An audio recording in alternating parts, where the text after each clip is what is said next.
Good evening, welcome back. It is Wednesday, September 27th, 2023, almost to the end of the month. Only have one birthday for today and just really a couple of events. We'll go over those really quickly. 1997 on this day, Rich Bickle won the truck race at Martinsville. Pretty interesting event. If you read in Rich's book that he wrote, From the Barnyard to the Brickyard, he talks about how he dominated this race.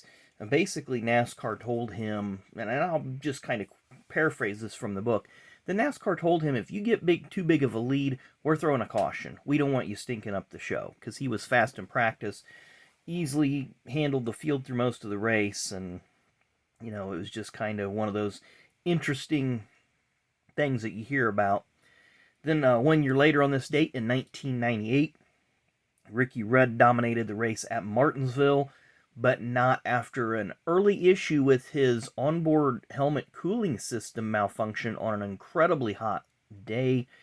And Ricky drove basically the last 400 laps with a heater blowing, instead of cold air, it was blowing hot air into his helmet.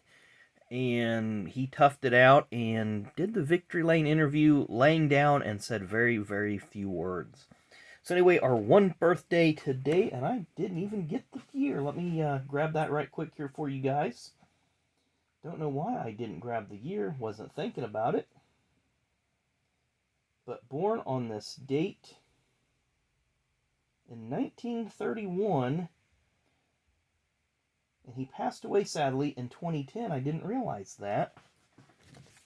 Mr. Hubert Hensley. We'll turn this over and look at the little bit of information here. He was the uncle of Busch Series regular Jimmy Hensley. Owned the 63 team. You probably remember them. They had the Lysol car. I believe Exxon was a sponsor of theirs for a while. They had a few other sponsors here and there, but it was a mainstay in the Busch Series through the 90s. Well, the Nescafe Classic car that Chuck Bound drove to the championship in the early 90s. So, again, had a dominant team, had a good equipment, good drivers, good crew, and just kind of got overrun by all the Cup teams coming in the late 90s. But anyway, that's our birthday and events for today. Thanks again for watching. Enjoy the rest of your Wednesday, and we'll see you tomorrow.